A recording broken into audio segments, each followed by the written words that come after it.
Hoje, em Me Fala de Você, eu poderia apresentar ele pela carreira longa que ele teve no Banco do Brasil. 30 anos como bancário, bem sucedido nisso. Mas o sucesso da pessoa com quem nós vamos conversar hoje, que é uma pessoa ativa socialmente, atua em Conselho de Segurança em Paranavaí, é um membro ativo do Rotary, inclusive deve assumir a presidência do Rotary em breve, é Cláudio Miguel de Souza. O Cláudio, eu vou chamar ele de viajante. Cláudio, obrigado por ter aceitado meu convite, por estar aqui comigo.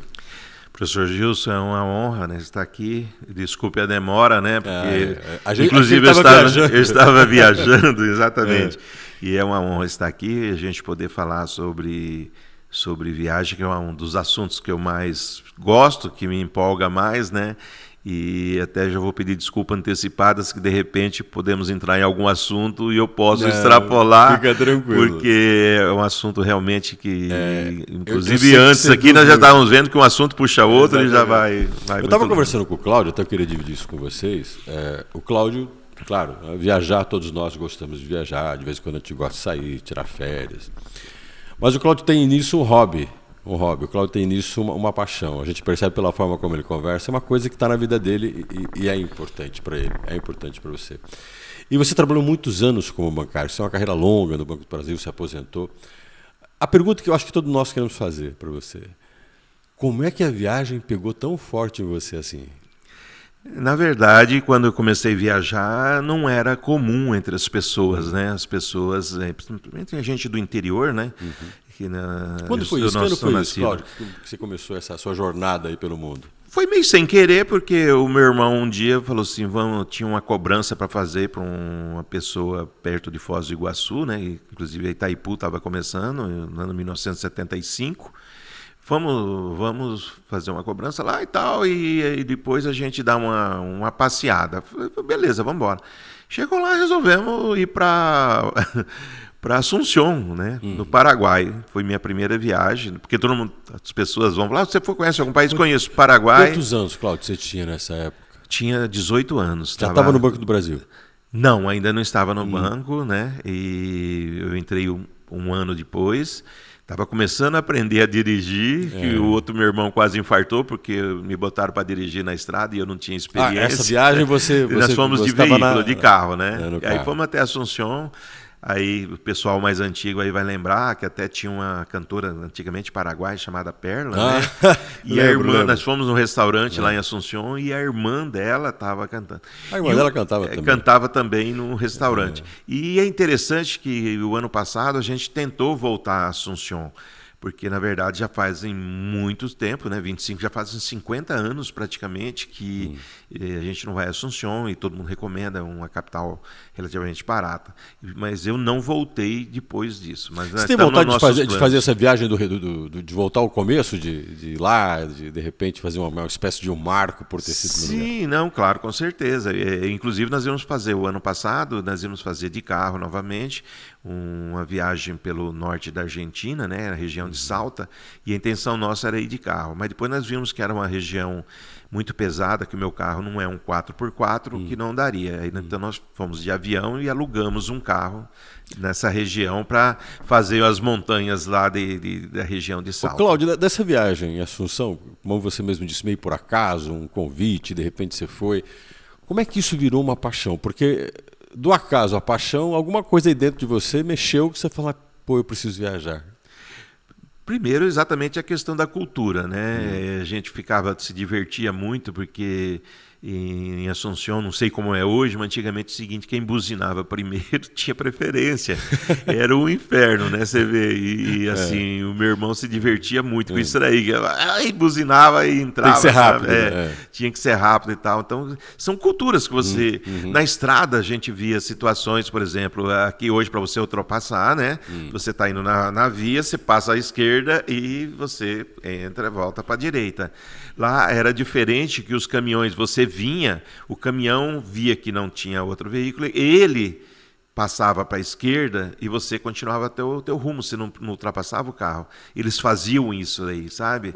Era um costume que a gente não tinha aqui no Brasil.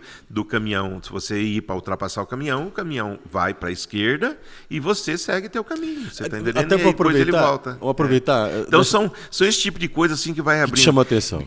Que não são coisas diferentes, mas peraí, isso aí é diferente. E isso faz você repensar a sua própria cultura? Porque você é um cara que conheceu muitas culturas. Inclusive, vou até te perguntar já, quantos países você visitou até hoje, Cláudio?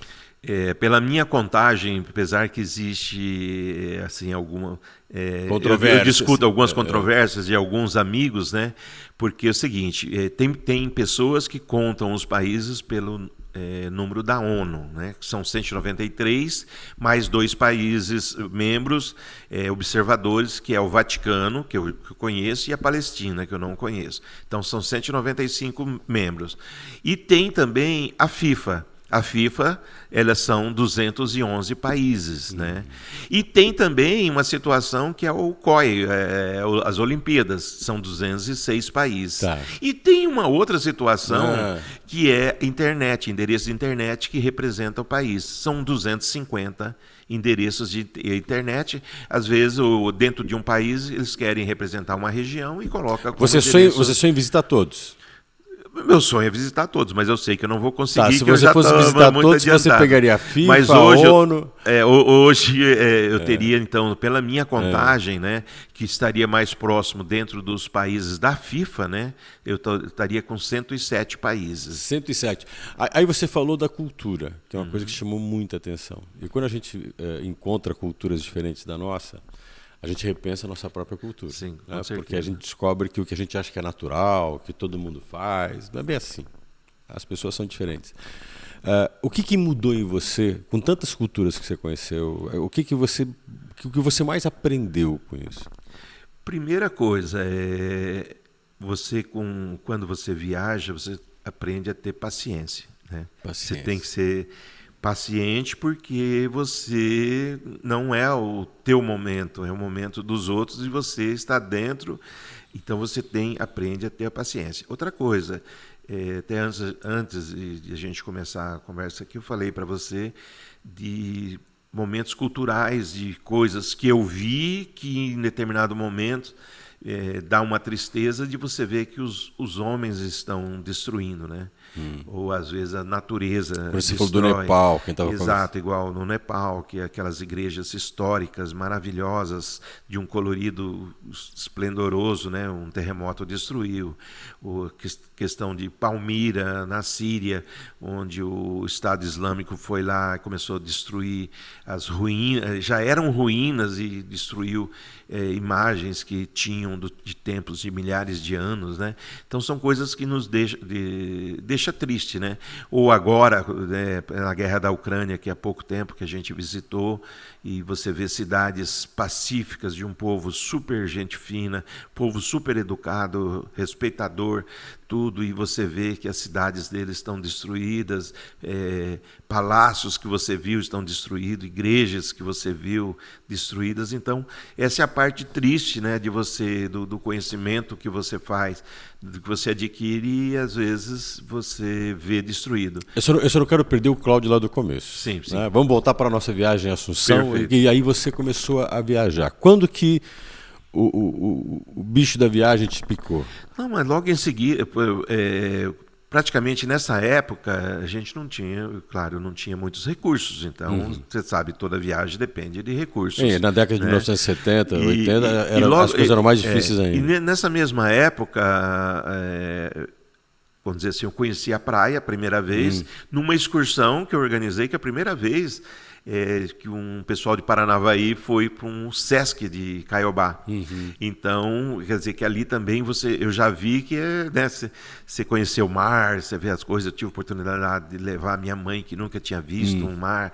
Então, você percebe que o mundo é grande, o mundo é grande. Então... Desculpe, tem muita coisa para ser Uma coisa legal, né? O mundo vai ficando um pouco maior. Para você que viajou mais de 100 países, ele vai ficando de que tamanho? Ele vai juntando e depois você tem que... Né? Mas então, como eu disse, então era uma época de poucos recursos. Aí eu comecei a viajar, claro, dentro do Brasil, em algumas regiões, né? Você conhece bem o Brasil? Conheço também. Faltam alguns estados, né? Que é claro que eu gostaria de conhecer, que é Rondônia, Acre, Roraima e Amapá. Isso eu não conheço. Mas a Floresta Amazônica eu já conheço, né? Ilha do Marajó, aí Lençóis Maranhenses, aí vai a praia toda do Ceará, Jericoacoara, aí vai restante até o Rio Grande do Sul. Mas daí você resolveu saltar para fora do Brasil. Aí quando foi em 82, eu nunca tinha viajado de avião, a gente viajava, né? Aí, claro, aquele medo, né? Carrônicos, primeira vez e tal. E em 82, me lembro até o dia 2 de maio de 1982, chegamos em Buenos Aires, sendo que dia 1º de maio havia sido a Argentina invadiu as Falklands, né, pelos ingleses, e as Ilhas Malvinas por eles, né? E chegamos num país conturbado, né, assim, vamos dizer assim, os argentinos, dentro do cinema eles cantavam o hino deles, só para você ter uma ideia. Em todas as janelas tinham a bandeira da Argentina. Então nós chegamos num momento assim bem complicado, sabe? E naquela época eles aceitavam cruzeiro, eles aceitavam. Só que como o país entrou numa guerra, claro, os caras sabem, quem é economista, entrou numa guerra contra uma potência como era a Inglaterra, e que a gente sabia, tinha informação, né, que não tinha internet que nós temos hoje, mas informação que todo lugar aceitava o cruzeiro, que era o dinheiro da nossa na época.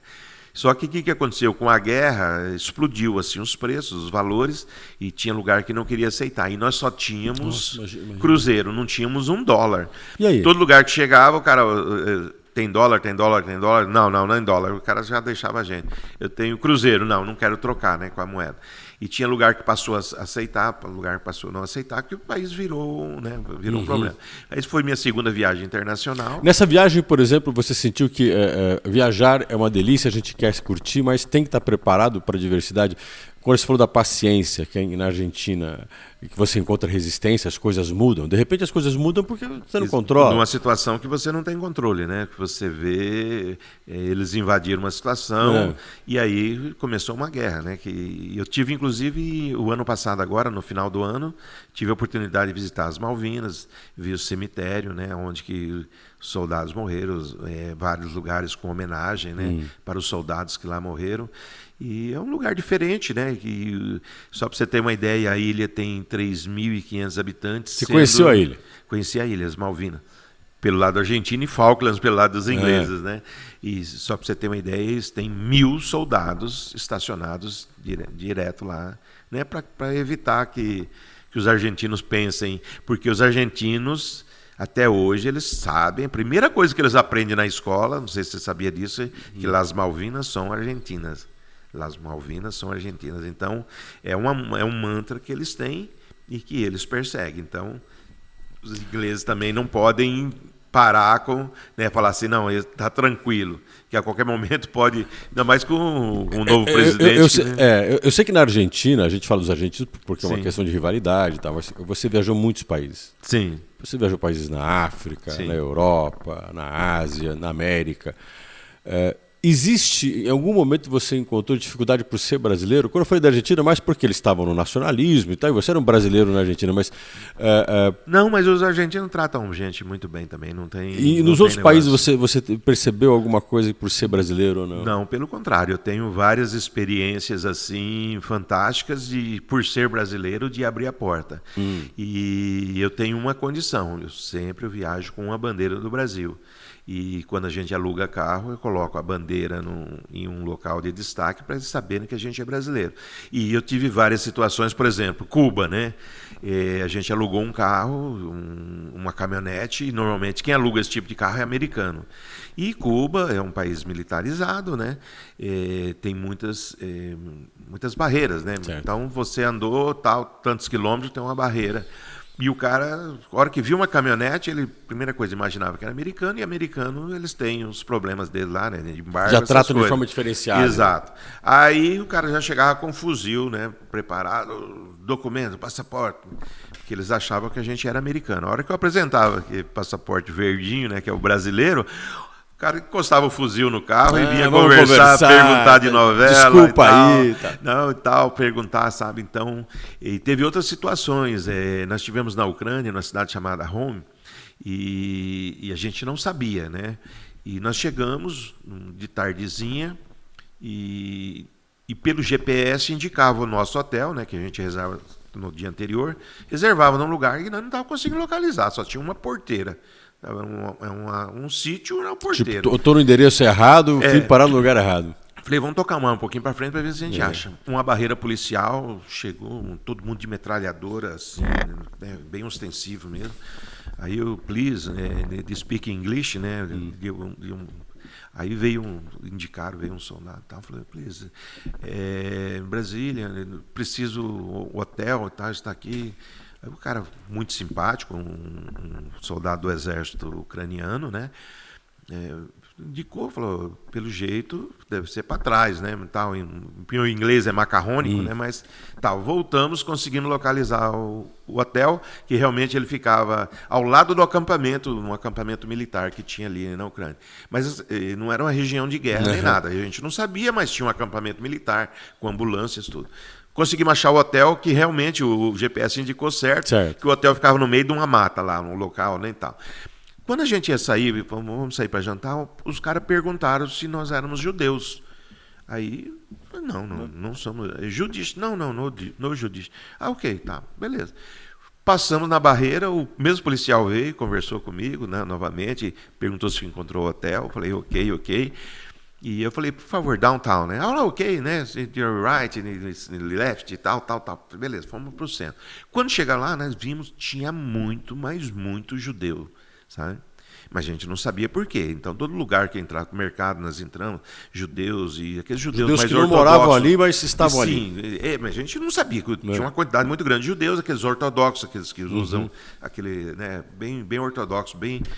Aí tal, beleza, a gente não sabia de nada e tal. Voltamos para o hotel. Aí a gente sabia mais ou menos, coloquei o GPS novamente, porque na Ucrânia é sopa de letrinhas, né? Você não consegue. Estávamos voltando, outra barreira, e já estava de noite, o pessoal veio, mas muito assim e tal. Aí ônibus e mais ônibus, e o pessoal todo revistando, né? Aí, passaporte, né? Assim, bem brusco Sisudo, mesmo. incisivo. Aí eu falei, nossa senhora, aí você vê todos os ônibus, os pessoal revistando e tal. Aí eu falei, o que está acontecendo aqui, né? Aí eu dei o meu passaporte. Brasília! No problem e tal. Aí abriu a barreira e tal, né? Only Brasília? Ok, né? Dentro da van todo mundo era brasileiro. Não. Por que você acha que nós brasileiros somos tão bem vistos? Você visitou tantos lugares e isso é... Porque é o seguinte, primeiro, somos um país que nós não temos conflito com ninguém. Somos um país alegre. O nosso ritmo, igual o argentino falou para mim uma vez, vocês são alegres, que o ritmo de vocês é o samba. O nosso é o tango, que é triste. Né? Um argentino falou, por isso que nós somos assim, nós somos mais fechados. E onde a gente chega, tem dois povos que fazem bagunça no mundo. Apesar que os italianos... do norte da Itália não recebem muito bem os turistas, que é muita gente, eles tratam mal mesmo. O sul da Itália é muito parecido com o brasileiro. O sul da Itália já é diferente, mas onde você encontrar um grupo de italiano no mundo é festa, e onde você encontrar um grupo de brasileiros tem festa também. É festa e conversa muito alto, né? E onde você encontrar um grupo de chinês, eles estão passando na frente dos outros. Você teve 30 anos no Banco do Brasil. Sim. E você viajou sempre. Assim que você entrou. Aí você Na medida do possível. Aí você foi para a Argentina e tal. Aí você viajou de avião para a Argentina. Sim, a primeira viagem. E como é que isso foi acelerando? Quantas viagens você faz por ano? Aí, normalmente, a gente fazia o seguinte, uma internacional, né, quando a gente criou um grupo, e uma coisa interessante das viagens, você fazer amizades, né? Por exemplo, eu tenho amigos... os guias se tornam meus amigos. Eu tenho, por exemplo, uma amiga, a Diana, que ela é do México, que a gente se fala todas as semanas, tá entendendo? Eu tenho os guias que eu fiz numa viagem para Armênia, Azerbaijão e Geórgia, eu tenho um contato dos guias. E isso te gera a possibilidade de viajar mais, ir para outros lugares, dicas? Por exemplo, o Zahir, que foi o nosso guia no Azerbaijão, ele estudou português pela internet. Ele descobriu que era um filão para ele ganhar dinheiro com o turismo, para atender o pessoal que fala português. Então ele aprendeu pela internet a falar português.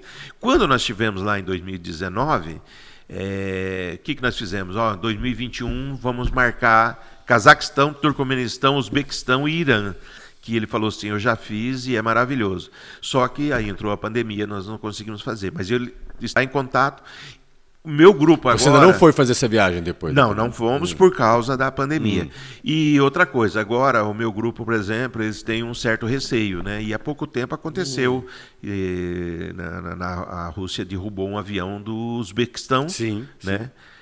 Famoso, então, internacional. Aí o pessoal fica com receio. O pessoal fala, enquanto não acabar essa guerra, a gente não vai naquela região. Mas são países lindos, maravilhosos, né? Eu já pesquisei, né, a primeira coisa que você faz antes, igual você perguntou, um ano antes você faz o planejamento? Sim, normalmente, o ano que vem, o que nós vamos fazer? Vamos fazer tal coisa. A gente começa a planejar, ver tudo, ver hotéis, ver os locais. E normalmente se vai alugar carro ou não, né? Se a gente vai fazer, porque eu já dirigi em torno de 45 a 50 países dirigindo, né? Inclusive com mão inglesa, que não é fácil. Você dirige há 30 anos com a cabeça mandando para um lado, aí você chega lá, você tem que ir para o outro lado. A rotatória você entra diferente, não entra como a gente entra. A ultrapassagem é diferente, então você tem que estar ligado. Você deve ser um bom motorista, porque você já viajou num monte de países, já Graças a Deus, a única vez que eu bati foi na Venezuela, porque nós subimos no carro todo mundo e o carro estava, sabe, onde você encosta o carro, né? Só que era muito alto. A hora que eu voltei, eu arranquei a frente do... porque todo mundo pesou, aí... Abaixou o carro. Abaixou o carro, a hora que eu dei a ré, a frente do carro. Negócio. Foi o único acidente que aconteceu comigo. Dessas viagens todas, quando que a coisa acelerou? Porque você viajava em família, você viaja sozinho. Até você falou para mim de um grupo que você tem de pessoas. Temos um grupo há 30 anos. Que se formou, inclusive alguns deles eram colegas teus de banco, trabalharam juntos. Conhecemos através do banco. Como é que você viajava? Mudou o teu estilo? Você viajou em família, viaja sozinho? Como é que funciona isso? A minha última viagem agora, né, que foi um cruzeiro... Quando você até entrou em contato comigo, eu estava fazendo a África, e dessa vez eu viajei sozinho, só que tinha um monte de brasileiros, só que eu não faço amizade com brasileiro. Uma das primeiras amizades que eu fiz lá foi o único casal argentino que tinha no navio. E foi até muito triste, porque o Brasil foi jogar com a Argentina e nós perdemos esses dias. Né? Imagina, eu lembro, né? 3-1, não é isso? Imagina o sarro que ele me tirou lá, né? No outro dia cedo só tinha uma camiseta argentina dentro do navio. Nós, a gente tirava e era o meu amigo Horácio que estava com a bendita da camisa. Você faz muita amizade, Cláudio, assim? Não, é porque é o seguinte, por exemplo, no navio, você chega de manhã para tomar o café, as mesas estão lá e às vezes, não sei como, mas marca todo mundo no mesmo horário. Aí você tem que chegar e negociar, posso sentar, não pode sentar. O Horácio mesmo, esse amigo argentino, eu vi ele no elevador, descemos, aí eu arrumei uma mesa, quando eu vi ele estava procurando uma mesa. Eu não sabia que ele era argentino, não sabia nada. Dei sinal para ele, né, para ele sentar junto comigo. Aí quando ele começou a conversar em castelhano, perguntei de onde que era e tal. Argentino. A partir daí, coincidentemente, a gente tomava café quase no mesmo horário, descia no mesmo elevador, tomamos um café umas 5 vezes. Café da manhã. Então, tenho o contato dele, é meu amigo, já falou o dia que eu vou retornar a Buenos Aires para mim ir na casa dele. Ô, Cláudio. Fiz um contato na fila do embarque com um amigo, Jorge, que ele estava para embarcar. Nós passamos muita raiva, porque às vezes para embarcar não é tão organizado igual às vezes a gente pensa. Ficamos amigos, a esposa dele é brasileira, e também falou, o dia que você vir a Lisboa, minha casa está à sua disposição, você vai fazendo amizade, né? Vai conhecendo. E o contato vai aumentando, né? São 3.000 contatos num celular, 2.000 no outro. Aí que tá, você tem 2 celulares com contatos? 2 celulares. Porque as pessoas falam assim, casamento de carnaval não dura, a amizade de viagem dura. Dura, não. E eu sou uma prova disso porque eu tenho muitas amizades, né? Até hoje. E tem o grupo que eu falo para você e tem pessoas que às vezes viajam esporadicamente conosco e ficam amigos, né? Igual eu falei para você. Então tem, por exemplo, vamos para Portugal. A Diana, eu entro em contato.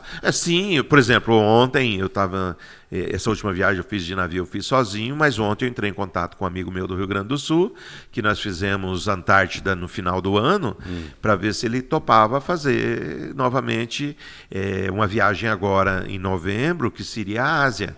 Que seriam vários países que eu não conheço. Dependendo da direção ainda. que você toma, você vai ter pessoas que vão estar próximas, vai estar alguém. Primeiro eu chamei a minha amiga, que é do seu grupo. de longa de viagem e tal. Aí ela falou, não, são 28 dias no navio. Não, eu não aguento 28 dias no navio. Eu falei, então legal, beleza. Aí eu procuro outra pessoa. Às vezes não acha, às vezes vou seus sozinho. 2 celulares que você tem um monte de gente. Vai conversando com alguém, oferecendo e tal.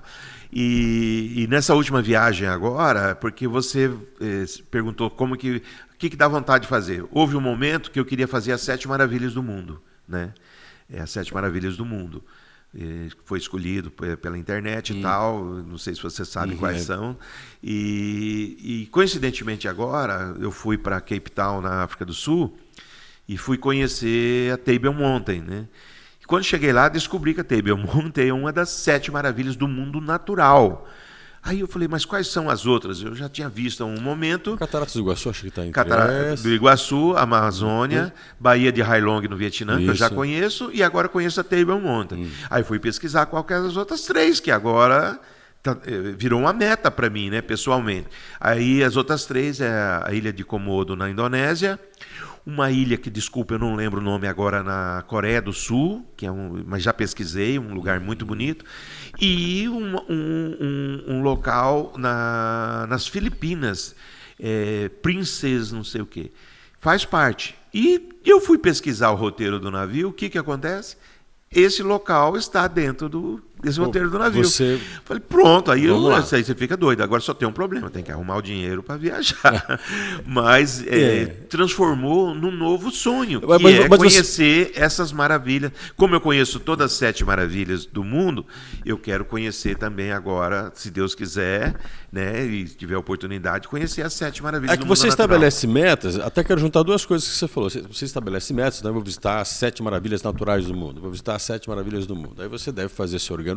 Então, sim. Você é um viajante profissional.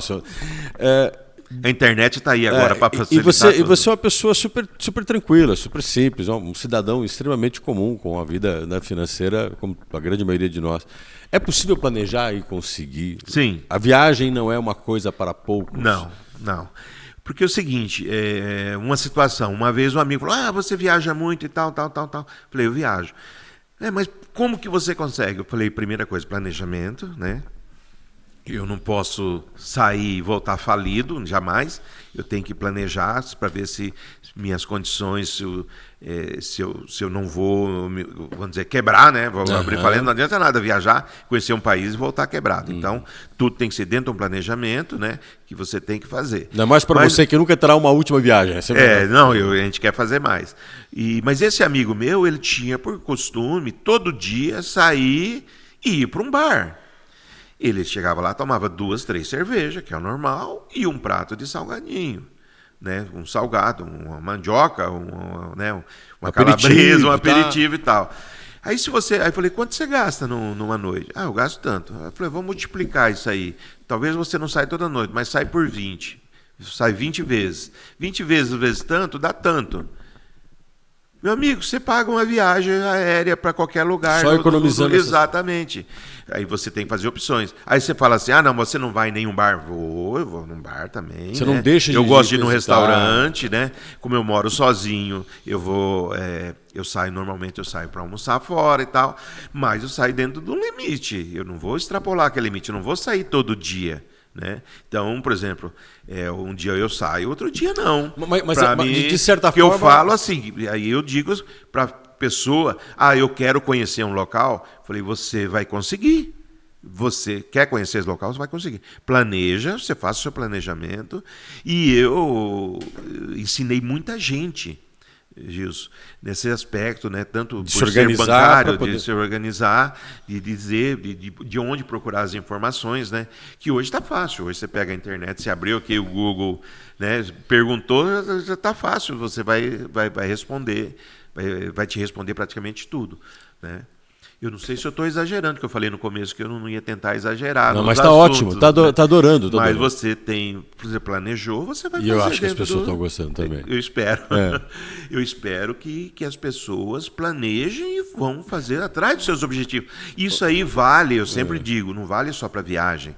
Vale para a vida. Eu já dei aula de financeiro, de educação financeira. De educação financeira e como a pessoa se organizar. Eu sou ainda meio antigo, mas eu tenho uma máquina de escrever onde eu coloco. Você está brincando? Uma máquina de escrever onde eu coloco minhas despesas mensais. Você escreve. Máquina de escrever ainda, eu sei escrever. Eu também sabia, porque eu fiz a SDFG. Exato. Você sabe que o teclado do celular é na máquina de, máquina de escrever, né? É isso aí. Mas pô, essa foi legal. Isso vale uma outra conversa nossa, mas dá para de viagem. Alguma vez alguém falou para você assim, parente, amigo, falou: pô, Cláudio, você já viajou demais, né? O fazer disso ser um propósito seu, fazer isso, porque de certa forma você planeja, você se organiza, você é uma pessoa muito equilibrada financeiramente, mas é um investimento, você está empenhando. Exato. Você pode ter pensado, eu poderia ter comprado tal coisa, eu poderia ter investido em tal coisa. Eu não tenho a Ferrari, né? Exato, eu poderia ter comprado uma casa. Eu não tenho um sobrado, mas eu digo o seguinte, se eu ver o cara numa Ferrari, eu acho bonito, tá? Se eu ver o cara um sobrado com a piscina, bacana, né, tal, eu acho bonito. Tenho meu carro em minha casa, você está entendendo? E eu acho muito bonito.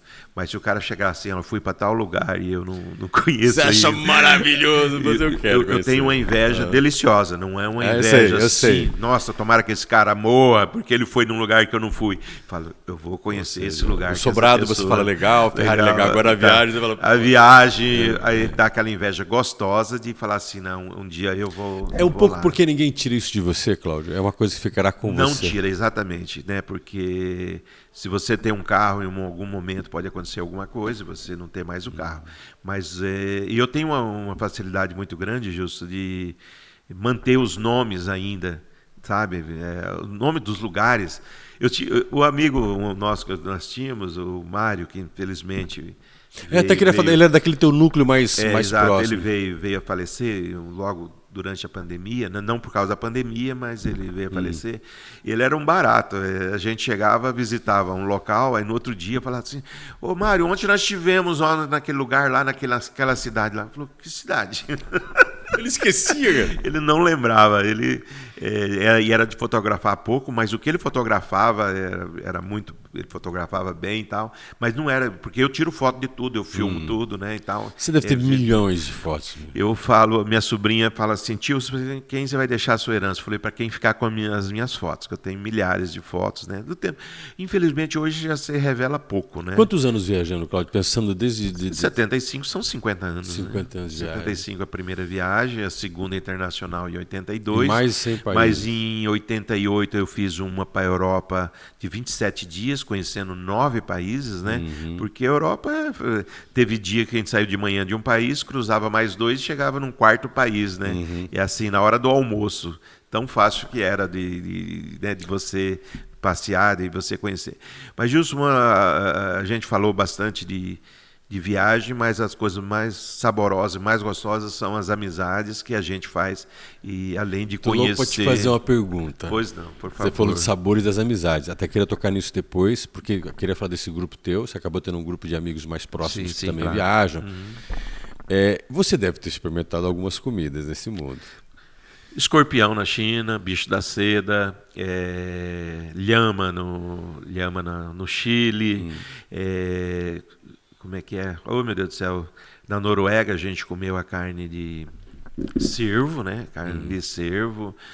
Mas são comidas. Tudo bem, mas o pessoal vai ficar chocado. Você olhou e falou assim: será? Não vou. Já aconteceu isso aí, de você olhar e não gostar. Eu vou falar uma coisa chocante, mas acabou não se realizando, que quando nós estivemos no Vietnã, eles comem carne de cachorro, né? E, claro, eu não sei como é que ia ser, mas eu falei para a guia que eu queria experimentar. Mas eles têm, no fundo, eles têm vergonha, né, desse assunto. E ela acabou me enrolando e não levou. Tá? Eu também não consegui, pela rapidez da viagem que a gente estava na excursão, mas tem o cuy no Equador, que é o porquinho da Índia. Aquele coelhinho. Isso. E é uma iguaria para eles, né?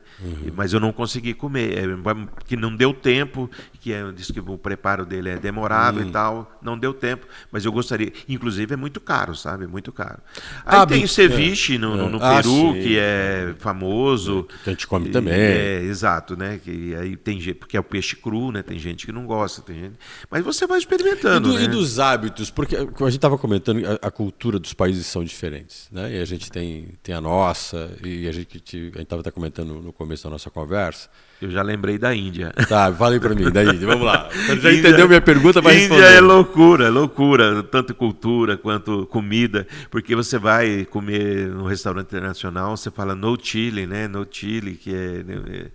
E não tem jeito, só vem com pimenta, é muito temperado. Não adianta dizer que não quero pimenta, não quero pimenta. Não tem jeito, vem com pimenta. Um pouquinho, não. No México também é a mesma coisa. No México eu comprei um queijo, que nós estávamos no esquema de você perguntou, né? Se eu fiz mochileiro, eu fiz albergue de juventude, e eu fui comprar um queijo no mercado, levei o queijo, porque a gente jantava dentro do albergue, nós fazíamos a nossa janta. Você levou um queijinho para dar uma mistura. Rapaz, o queijo está com pimenta, mas a pimenta brava mesmo. Então, tinha um amigo meu lá, um gerente do Banco do Brasil, na cidade do México, lá, que era parente de um outro amigo bancário, a gente foi conhecer, eles falaram assim que a primeira mamadeira dos mexicanos era leite com pimenta. Com certeza, eu tive um amigo meu que era mexicano. Não, é leite com pimenta. Ele comia pimenta crua, eu achava mas a Índia, Gilson, pensa num negócio diferente e multiplica, tá? Que não tem. Quando você fala diferente, Cláudio, você fala diferente como? Assim, É uma loucura tudo. Quantidade de gente, você anda na estrada, você sai de uma vila e parece que todo mundo comercia em cima da pista de rolamento. Tá? E aí você sai de uma vila que acabou a vila, já tem, não anda 500 metros, tem outra vila, né? Que hoje praticamente é o país mais populoso do mundo, hoje é a Índia, né? E a loucura na estrada. Um acontecimento, foi muito legal. Nós estávamos de ônibus, uma van, né? Um micro-ônibus. E nós saímos de Varanasi e houve um problema. Nós íamos sair por via aérea, mas a Air India entrou em greve. Aquelas coisas que acontecem que você não pode fazer nada, prever. Mas o pessoal foi muito bacana, o pessoal da empresa de turismo nosso lá mandou um ônibus para nós e que nós tínhamos que sair de Varanasi e nós íamos... Ai, meu Deus do céu, eu sou bom de lembrar o nome, mas às vezes dessa vez falhou. Aquele templo do amor, né? Já, quem sabe eu lembro. Aí saímos de Varanasi e tal, e pista dupla, 2 pistas para cá, 2 para lá, com cheio de cimento no meio, guarda-reio no meio. E estamos indo, tal, né? E um motorista, um indiano, com um acompanhante, que eles não falavam nem good morning em inglês, né? E os dois estavam lá e nós aqui atrás. Daqui a pouquinho ele foi até um determinado ponto, parou no meio da pista. Sim, eu estava gritando, né, dentro do ônibus, porque a gente na pista, de vez em quando, um carro na contramão. Lá vinha um carro na contramão. A pista dupla, uma pista vai, outra dupla, vem. Vai, mas como não tinha jeito de passar para o outro lado, acho que os caras vinham tudo na mesma pista. Uma loucura. Parece meio improviso a coisa, meio no... Mas você não vê acidente. É incrível você não ver acidente. Os caras são bons motoristas. Mas uma loucura. E outra coisa, né? Mão inglesa lá também, né? Aí tal. Aí que chegou num ponto, tinha um bambu no meio da pista, dessa pista dupla. Aí os dois conversaram. Aí a minha amiga, o que está acontecendo? Eu falei, lá sei né, os caras nem inglês estão falando. E eles conversaram, de repente eles viraram esse micro-ônibus na contramão, na pista dupla. Aí as meninas falaram, Claudinho, o que está acontecendo? Eu falei, menina, só reza, porque outra coisa a gente não pode fazer. Só reza. Micro-ônibus cheio de gente, viraram na contramão. Nós estávamos em 5, né? Só os 5 brasileiros e o motorista e o acompanhante. Mas na contramão, numa pista dupla. Aí eu falava, ele é louco, né? Crazy, né? É crazy. Aí chegou no ponto, ele virou. Aí, entrou numa. Exato. Ele deve ter errado a estrada, Exatamente, vou voltar para trás. Voltou para trás, conversou, voltou para trás, mas voltou na contramão, né? Imagina a loucura. Então, aí você vê no dia a dia. As pessoas acham nojento, mas eles às vezes fazem necessidades, né? Aquela questão da vaca, né? A vaca sagrada, você não pode relar, não pode mexer, e todo lugar que você vai tem vaca, né? Você está andando nos corredores conhecendo a cidade, quando você vê, você dá de cara com a vaca, né? Ainda bem que elas são mansinhas. Ou seja, você né? não vai achar uma churrascaria na Índia, né? O Big Mac lá é com outra carne, né? Não é com carne de... Apesar que está mudando, né? Eu já fiquei sabendo que tem outras coisas. Mas você falou de sabores também, eu lembrei agora que eu estava lembrando do coisa que uma vez nós estávamos na Croácia e acabou o freio da van. Você está brincando. Numa região de, não sei se já ouviu falar de Dubrovnik, só montanha, só montanha. Aquela região ali é só montanha. Tá. E a gente estava saindo. Aí você descobriu que o seu santo é forte. E quando eu fui entrar na rodovia, porque a gente estava indo para Montenegro, certo. né? Um outro país ali dos Balcãs. Ali. Aí quando eu fui entrar na rodovia, pisei no freio, cadê freio? Mas foi tudo, não tinha nada. E no caminho... Você estava dirigindo a uma van, sem freio? Uma van em 8 pessoas dentro da van. E você dirigindo? Eu dirigindo. E aí eu falei assim, e agora, o que nós fazemos? Só que eu não lembrava da estrada, mas onde nós alugamos o carro foi no aeroporto. Então eu falei, vamos para o aeroporto. Só que eu falei o seguinte, eu vou colocar uma segunda, e eu não sei quantas serras nós vamos encontrar. Vocês rezam o tempo todo, né? E as meninas são de rezar bastante. Vocês rezam o tempo todo. Que a gente, inclusive, não sei se você conhece o professor Valtinho, né, que faleceu semana, ele estava junto conosco. E falei, gente, vai rezando. Eu coloquei. Depois disso, eu prometi que jamais eu ia buzinar para alguém andando devagar numa rodovia. Por quê? Eu não ia colocar uma velocidade maior. Claro, eu coloquei primeiro e segunda. Aí as pessoas iam buzinando. Não, ninguém buzinou. Aquela fila atrás, curva. Por isso fez você falar que você não ia mais buzinar. Porque você não sabe o que está acontecendo. Exato, Aí eu coloquei. Saí em primeira, coloquei em segunda e dali eu não mudei mais. Fui naquela velocidade e também não podia colocar em ponto morto, podia colocar nada, porque eu não tinha freio. E fui circulando mais ou menos. Você chegou? Claro, estou vivo, chegamos lá. Não, você chegou inteiro, quer dizer, chegamos todo inteiro, mundo inteiro deu problema. E eu falei que não ia buzinar para nunca mais para alguém que está andando devagar na rodovia. Eu estou no final, já acabou o nosso tempo. Porque é uma conversa fantástica. Mas eu queria te fazer essa pergunta mais porque eu sei que você vai querer visitar todos os países, não sei se não vai dar tempo, eu acho, mas... Mas você é um brasileiro, você gosta do Brasil, a gente percebe isso. Com certeza. Eu procuro representar, eu faço. Você visitou vários países, você conheceu o Brasil, não conheceu todos os estados ainda, mas conheceu o Brasil. E a gente, claro, compara. Não estou dizendo que a gente compara para dizer que a nossa é melhor, o do outro é melhor. Mas nossa é melhor. Fala aí. Nossa, melhor. Porque aqui o carinho, né, do então nosso voltar para povo, casa é bom. Voltar para casa, para cama. A gente viaja, mas você não tem coisa melhor. Uma característica legal, que a primeira coisa que eu faço quando eu volto de viagem e meu irmão vai me buscar no aeroporto, para no restaurante que tem feijão. Também gosto. Então, porque eu já fiz isso. Não viajei tanto quanto você, bem menos, mas eu gosto. Mas você viaja, você volta, outra coisa. Não tem nada como a sua cama, o seu cantinho, a sua geladeira e tal. Mas é gostoso você viajar, você conhecer. Eu recomendo, né? Não tem. Eu sempre assim, sou muito parceiro. Quem vem e fala assim, eu preciso de uma informação, eu vou atrás, passo para a pessoa. Apesar que hoje, como eu disse, está tudo aí na internet. Você acha tudo. Última pergunta, você tem 1 minuto para me responder isso. Pode ser um pouco mais, 1 minuto. Eu vou colocar 1 minuto só para a gente poder deixar ela mais compacta. Você conheceu muitas culturas, conheceu muitos povos, muitas experiências. Você falou assim, eu gosto de voltar para casa, eu gosto do meu canto, eu gosto... Qual é o aspecto do brasileiro, ainda mais você conheceu tantos povos, que você, depois de viajar tanto, passou a admirar mais? Apesar que não é todo mundo bonzinho, tá? Não, claro. Mas falando mais do aspecto geral. O brasileiro, quando ele sai para fora, ele se desarma um pouco, sabe? Ele se desarma um pouco. Apesar que eu já vi assim, por exemplo, no navio da Antártida, eu vi várias confusões entre brasileiros. Se um cara quase saíram na mão lá, sabe? E os dois eram grandão, não tinha ninguém para separar os dois. Mas, acima de tudo, o brasileiro é o seguinte, é a alegria, a espontaneidade, né? Igual eu já falei, das pessoas receberem bem nós, porque sabem que nós somos um povo que não tem conflito, e que somos um povo, principalmente, que recebe todo mundo bem. Nós temos um problema sério que eu acho que é a questão de segurança, né? Que infelizmente isso aí prejudica. Né? Normalmente quando você comenta do Brasil, a primeira coisa que eles falam, infelizmente, perguntam como é que é a segurança, e a gente procura dizer, tem locais, como eu tive problema de segurança em outros países, né? Eu tive um quase sequestro, quase fui sequestrado no Panamá, né?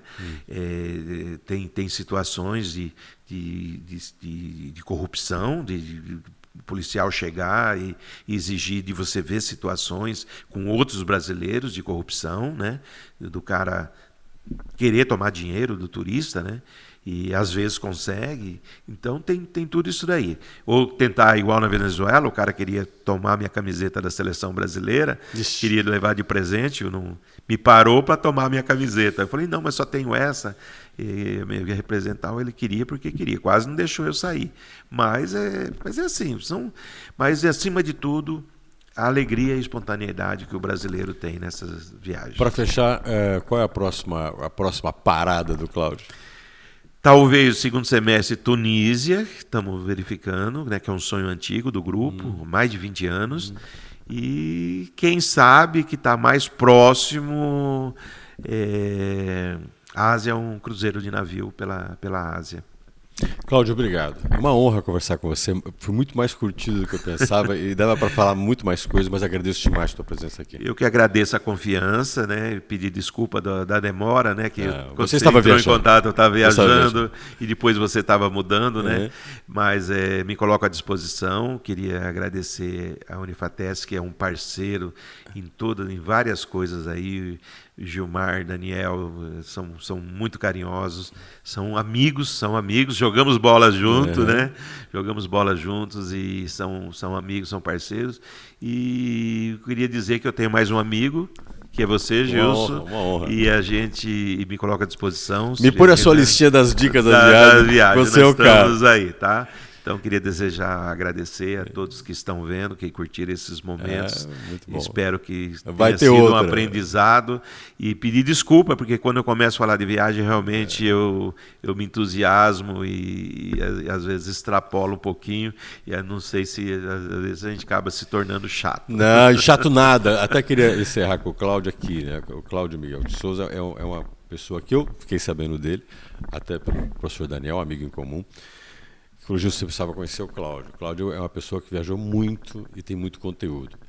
E aí eu queria puxar exatamente isso. O Cláudio conhece mais de 100 países, viaja, como ele mesmo colocou, 50 anos. Mas o que talvez mais signifique em si ter a viagem como um hobby, ou viajar, conhecer lugares, conhecer pessoas, conhecer culturas, é o quanto o ser humano cresce com isso.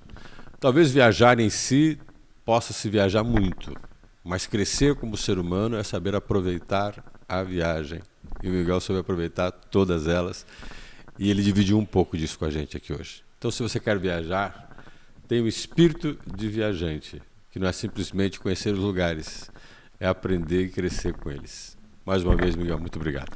Muito obrigado pelo convite. Até o nosso próximo encontro.